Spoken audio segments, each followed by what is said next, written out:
Welcome back to 100 Days of 6-Minute Stories. We actually made it to day 7, so that means one full week is down, and we only have 13 more weeks to go. So a quick question, how many of you would associate me with fashion or being trendy upon knowing me? And I promise this poll is not to stroke my ego, but if you said yes, then I'm laughing a little bit because that means that you haven't known me for that long.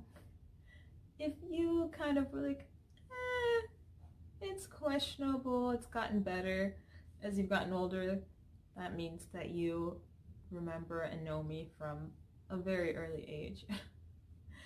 So my English name, Andrea, is the female version of Andrew, which means great masculinity. Thus, my name means great femininity. And it was just ironic because I spent a lot of time with boys growing up. One of my best friends is the oldest of 6, and 5 out of 6 of them are men, and we'd play outside, and I just didn't care much about how I looked. It was more like, okay, I have my sneakers on, that's convenient and comfortable. I have my backpack.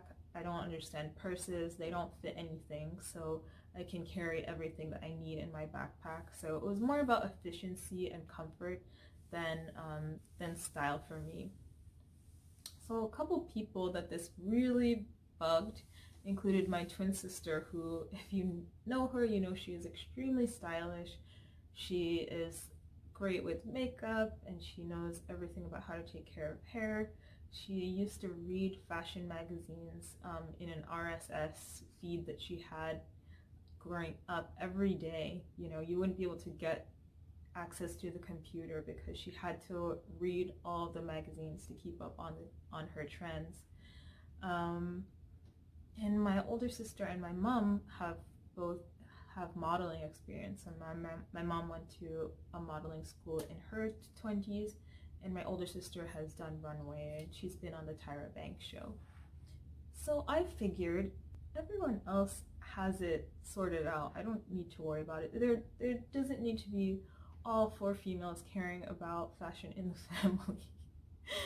But my mother had a different opinion. So my senior year of high school, the summer leading into it, my mom pulls me aside and says, we're going shopping so that you can get your first pair of heels. You're going to be a senior. You're going to be leaving the house soon. This is unacceptable. So she takes me to the mall and sends me off to pick my first pair of stiletto heels. So every time I come back with a thick wedge, she would send me back and say, no, get something taller, get something thinner. So I finally see these black, shiny, plasticky stilettos with a bow on the front. I'm pretty sure it was like Jessica Simpson heels from her first clothing line. And my mother approved, and we got home. And she basically put me through a high heel walking boot camp. So think Mr. Miyagi teaching this budding, athlete that doesn't really know where to begin. Sort of, my mom was the sensei, telling me when to wear the heels, when to take them off, and walk around the house with books on my head, because I was very clumsy, if you can't imagine this by now. And, once she was satisfied, when she said I was ready, she gave me a break for a couple days. So the first day of school starts, and the night before, my mom was like, we didn't get these for no reason. Make sure you wear them to school tomorrow. So I wasn't excited about it at first. So to be honest, my whole thought about needing to wear makeup or tweeze your eyebrows or do your hair or wear the latest fashion or brand name clothes. I think I kind of looked down on it. I'm not gonna lie.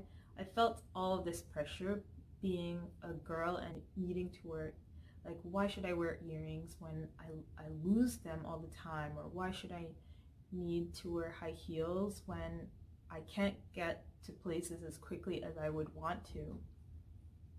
But the day that I wore them in school, I did feel quite empowered. I felt taller. I felt accomplished because I had gone through this training and I had finally graduated from high heel walking school at home.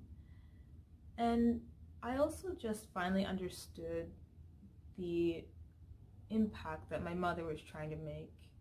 She wanted the way that I looked inside, to match the outside. She wanted me to feel confident and to understand that even if I didn't choose to wear heels, that if a time came when I had to present myself a certain way, that I would be able to make that choice.